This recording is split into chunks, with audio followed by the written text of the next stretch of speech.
Victoria Memorial ভারতের পশ্চিমবঙ্গের কলকাতা অবস্থিত এক নান্দনিক স্থাপনা। বিশাল বাগান বাড়ি, ফুল গাছ আর নান্দনিক কাজের এই স্থাপনা দেখলে যে কারো মন জুড়ে যাবে। এটি ভারতের একটি অন্যতম পর্যটন আকর্ষণ এবং বর্তমানে এটি একটি সংগ্রহশালা। এটি ইংল্যান্ডের রানী ভিক্টোরিয়ার নামাঙ্কিত স্মৃতিসৌধ ভিক্টোরিয়া মেমোরিয়াল, যেটা তৈরি করা হয় 1901 সালে।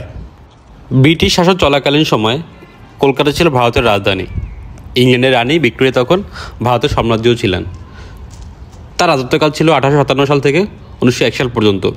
তার মৃত্যুর পরে ভারতীয় উপনিবেশে তার স্মৃতিসৌধ তৈরির সিদ্ধান্ত নেয় ব্রিটিশ শাসকরা। সিদ্ধান্ত হয় সেই স্মৃতিসৌধ হবে তাজমহলের মতো দেখতে। রানীর নামে সেই সৌধের নাম রাখা হয় ভিক্টোরিয়া মেমোরিয়াল। আগাগোড়া শ্বেতপাথরের তৈরি এই স্মৃতিসৌধটি বর্তমানে একটি জাতীয় সংগ্রহশালা এবং কলকাতার অন্যতম গুরুত্বপূর্ণ পর্যটন আকর্ষণ। 1901 সালের 22 জানুয়ারি মারা যান রানী ভিক্টোরিয়া। তার মৃত্যুর পরেই যে তার শাসন ক্ষমতা শেষ হয়েছে এমনটা নয়। তার মৃত্যুর পরে তৈরি করে এক বৈঠক ডাকেন তৎকালীন ভাইসরয় লর্ড কার্জন। প্রয়াত রানীকে বিশেষভাবে সম্মান জানানোর জন্য একটা প্রস্তাব রাখেন তিনি। প্রস্তাব করেন তাজমহলের মতো দেখতে এক আশ্চর্য সুন্দর স্থাপনা তৈরি করতে চায় রানীর জন্য, যেখানে থাকবে প্রচুর গাছপালা, ফুলের বাগান এবং নান্দনিক স্থাপনার এক বিল্ডিং, যেটা টেকে দেবে তাজমহলকে।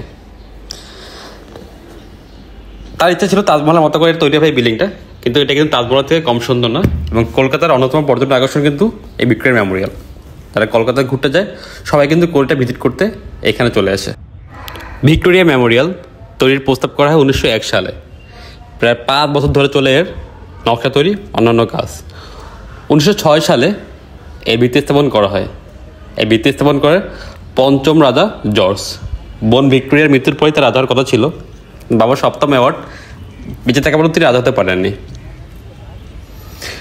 1906 সালে এটার ভিত্তি স্থাপন করা হলে অফিসিয়ালি কাজ শুরু হয় 1910 সালে। নির্মাণ কাজ শেষে সময় লাগে প্রায় 11 বছর। সব মিলে ভিক্টোরিয়াল মেমোরিয়াল নির্মাণ শেষ হয় 1921 সালে। প্রায় 20 বছর পরে এটা কিন্তু নির্মাণ কাজ শেষ করতে পারে। এই নকশা করেছিলেন স্যার উইলিয়াম এমারসন।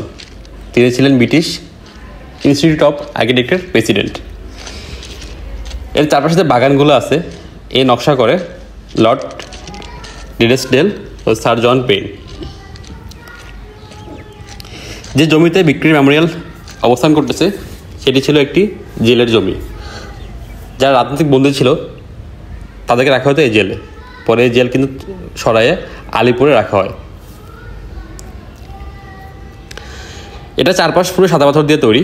এটা তাজমহল বললেও কিন্তু ভুল হবে না। আর এটা মূলত তাজমহল আদলে তৈরি করার প্ল্যান ছিল, কিন্তু এটা তাজমহল থেকে কিন্তু সুন্দর কম হয়নি। এই পুরোটা বিল্ডিং কিন্তু সাদা পাথর দিয়ে তৈরি করা, একদম সাদা চোখের সুন্দর। তবে যখন একবার এটাকে কিন্তু কালো রং করে ঢেকে দেওয়া হয়েছিল। এর কারণ ছিল দ্বিতীয় বিশ্বযুদ্ধের সময় এটা রং চকচক করতে এবং দূর থেকে দেখা যেত। তখন জাপানি যুদ্ধদের ভয়তে যেন বোমটম না মারে, এই জন্য এটাকে কালো রং করে ঢেকে দেওয়া হয়েছিল। ভিক্টোরিয়া মেমোরিয়ালের পর্যটকদের পেছনে গেট দিয়ে প্রবেশ করতে হয় এবং উপরে একটা মূর্তি দেখা যায়, যেটা হচ্ছে মাতৃত্বের মূর্তি। এক মা তার 2 সন্তানকে কোলে নিয়ে বসে আছে। বর্তমানে টিকিট মূল্য ভারতীয়দের জন্য 50 রুপি এবং ফরেনারদের জন্য 100 রুপি। এখানে পেছন গেট থেকে ঢুকতে হয়, ওই সামনের গেট থেকে বেরো যেতে হয়। এটা একটা দ্বিতলা ভবন। এই নিচতলায় আছে অনেক রকমের ভাস্কর্য এবং অনেক রকমের ছবি এবং কারুকার্য। এটা কীভাবে তৈরি করা হয়েছে এবং কারা কারা কাজ করছে সে সম্বলিত অনেক ছবি তথ্য এখানে দেওয়া আছে। দেখেন, এক কাজ চলমান অবস্থার ছবি। প্রচুর লোক কিন্তু এখানে কাজ করছে এবং বর্তমানে প্রায় 50 লাখ দর্শনার্থী বছর এটা ভ্রমণ করে। কাজ চলাকালীন সময় এটা কেমন ছিল তার কিন্তু প্রচুর ছবি এখানে আছে এবং কত লোক কাজ করছে, কেমনে কাজ করছে সবগুলো কিন্তু এখানে বিবরিত করা আছে। এখানে প্রচুর লোক কাজ করছে। আর যিনি করছে ওনার শখ ছিল এটা হবে একদম তাজমহলের মতো দেখতে। এটা হচ্ছে ম্যারিড মূর্তি। এই মূর্তিগুলো সাদা মার্বেল পাথরের তৈরি। আর এখানে কিছু কিছু কক্ষ আছে যেখানে পর্যটকদের প্রবেশ নিষিদ্ধ করা আছে। এই রুমগুলোতে পর্যটকরা প্রবেশ করতে পারে না। আমরা যখন গেছিলাম তখন প্রচণ্ড গরম ছিল কলকাতায়, যার কারণে অনেকে কিন্তু এখানে ফ্যানের নিচে বিশ্রাম নিচ্ছিল। দেখেন এখানে কিন্তু সবগুলো ছবি আছে, কাজ চলাকালীন সময় প্রচুর ছবি তোলা রাখা হয়েছে এবং সেই ছবিগুলো এখানে কিন্তু বাঁধিয়ে রাখা হয়েছে।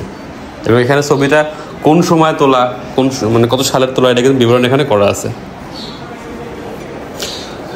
তো কলকাতার প্রচুর লোক এখানে ঘুরতে আসে, এটা ভিজিট করতে আসে, কারণ এটা কলকাতার একটা অন্যতম আকর্ষণ। অনেকে দূর দূরান্ত থেকে দেখতে আসে। এটা হচ্ছে এটার নকশা, ভিক্টোরিয়া মেন্টের নকশা। আর এখানে নিচতলায় কিন্তু বেশিরভাগ আপনার ভাস্কর্য এবং ছবি ছিল। সবাই কিন্তু এখানে অনেক গরম ছিল, ফ্যামিলিতে বসে বসে রেস্ট নিচ্ছিল আর ছবিগুলো দেখতেছিল।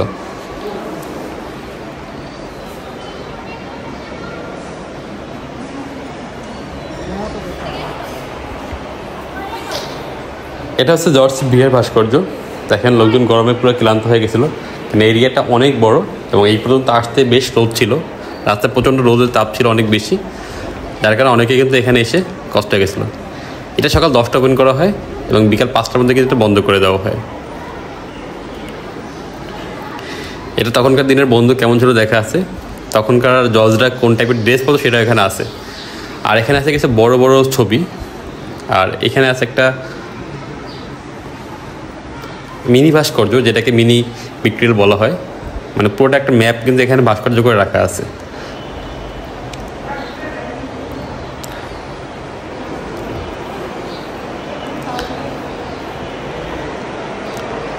কলকাতায় প্রচণ্ড গরম পড়ছিল ওই দিনকে আমরা যখন গেছিলাম। আর এই ছবিগুলো কিন্তু খুবই সুন্দর, এটা তাজমহলের ছবি। তো ওনার শখ ছিল তাজমহলের মতো করে তৈরি করে, যেন তাজমহল থেকে বড় করে তৈরি করছিল, সাদা করে তৈরি করছিল। ওনার শখ ছিল যেন সবাই তাজমহল ঘুরতে আসে, তাজমহল বাদ দিয়ে ওনারা এটা ঘুরতে আসে। আর এই ছবিগুলো খুবই আকর্ষণীয় ছিল, একদম ন্যাচারাল লাগতেছিল ছবিগুলো দেখতে।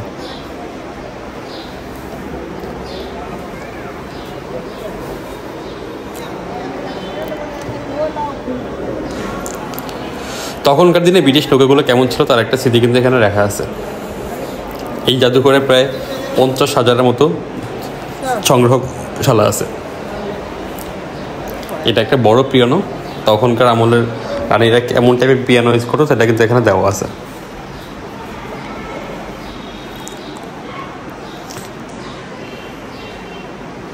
এইগুলো আছে মোগল শাসন আমলের ছবি এবং এটা রানীর ভিক্টোরিয়া একটা ছবি। উনি যখন কলকাতা ভিজিট করছিল তখন কিন্তু একটা ছবি, এই ছবিটা তোলা।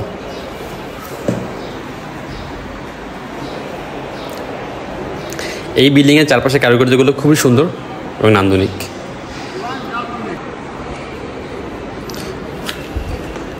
রুমের ভিতরের দিকে ঢুকলেই প্রথমে চোখে পড়ে রানী ভিক্টোরিয়ার সেই সাদা পাথরের ভাস্কর্যটা, যেটা অত্যন্ত সুন্দর এবং অনেক বড় একটা ভাস্কর্য। এটা মার্বেল পাথরের দিয়ে তৈরি, একটা মূলবার পাথরে কিন্তু এটা ব্যবহার করা হয়েছে। সবাই অনেক ক্লান্ত ছিল, এতে প্রচণ্ড গরম পড়ছে, অনেকেই এখানে রেস্ট নিচ্ছিল। দেখেন এই জায়গাগুলোতে কিন্তু পর্যটকদের প্রবেশ নিষিদ্ধ করা আছে এবং এইখানে কিন্তু অনেকগুলো রুমে দর্শনার্থীরা প্রবেশ করতে পারে না।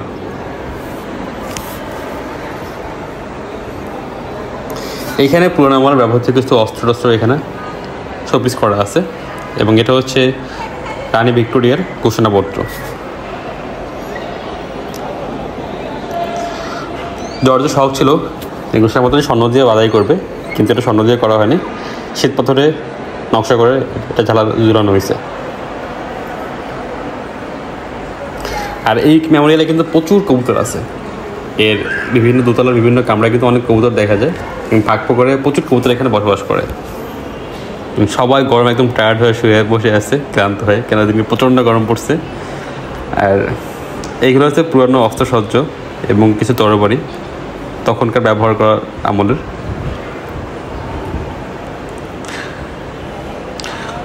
যোদ্ধাদের ব্যবহৃত অস্ত্র এখানে কিন্তু সজ্জিত করে রাখা হয়েছে।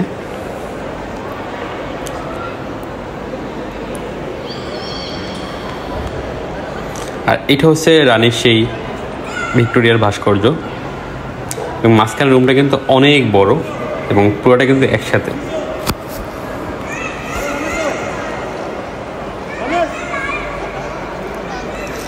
চারপাশটা কিন্তু অনেক বড় একটা স্পেস এবং এটা কিন্তু অনেক হাইট কিন্তু অনেক বেশি। যারা মূলত ঘুরতে আসে সবাই কিন্তু এখানে একটা ছবি তোলে, ভিক্টোরিয়ার পাশে দাঁড়িয়ে ছবি তোলে এটা সবাই মোটামুটি তোলে। আর এটা হচ্ছে ভিক্টোরিয়ার সামনের দিকটা, এখান থেকে মূলত বেরোতে হয়। আর এই দিকে এখানে কিছু যুদ্ধাস্ত্র আছে, যেমন তখনকার আমলের কামান, তারপর দাগা, এগুলো আছে। এখানে কিছু ভাস্কর্য আছে। তখনকার দিনের কামান দাগাগুলো কেমন ছিল এটা কিন্তু এখানে রাখা হয়েছে, মানে যুদ্ধাস্ত্রগুলো কেমন ছিল তখনকার আমলের। এটা হচ্ছে লর্ড ক্লাইভের মূর্তি, মানে ভাস্কর্য। লর্ড ক্লাইভ আমরা বইতে বহুবার পড়ছি। লর্ড ক্লাইভ, তারপর জর্জ, মেরি, এই ভাস্কর্যগুলোকে যেখানে রাখা আছে, যারা একসময় ব্রিটিশের পক্ষে উপমহাদেশ শাসন করছে। হ্যাঁ, এই রুমগুলো কিন্তু নো এন্ট্রি লেখা আছে। এরকম বহুত রুম আছে যেখানে কিন্তু এন্ট্রি করা যায় না। তখনকার আমলের বন্দুক, তখনকার আমলের তরবারি এবং ঢাল,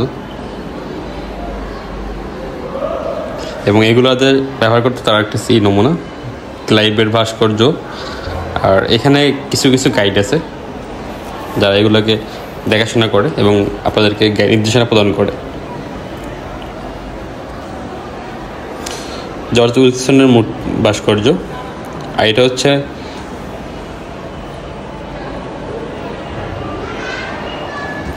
কোন একটা কিছুর মডেল।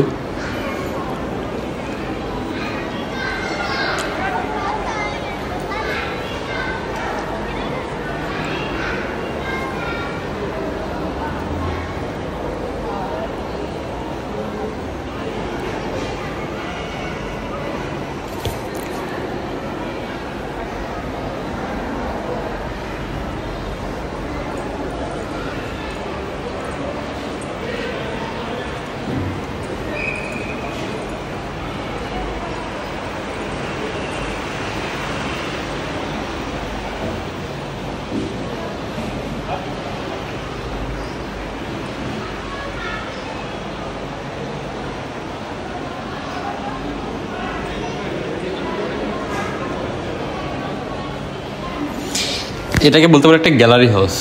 এর 4-5টা ছবি দিয়ে ভরা, এবং ওই আমলের কিছু বই এবং কিছু কিন্তু এখানে সংরক্ষণ করা আছে।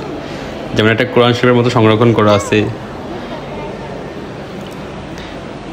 তারপর গীতা, বাইবেল সব কিন্তু এখানে সংরক্ষণ করা আছে। এবং এই পুরা বিল্ডিংয়ের ওয়ালটা কিন্তু ছবি দিয়ে ভরা। এটাকে একটা গ্যালারি হাউস বলতে পারেন।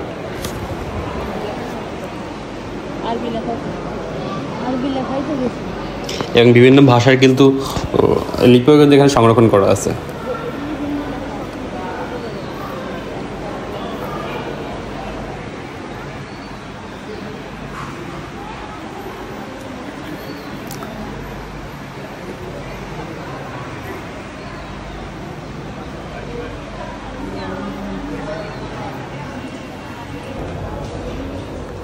তবে এই ভিক্টোরিয়া মেমোরিয়ালের সেকেন্ড ফ্লোরটা কিন্তু খুবই সুন্দর।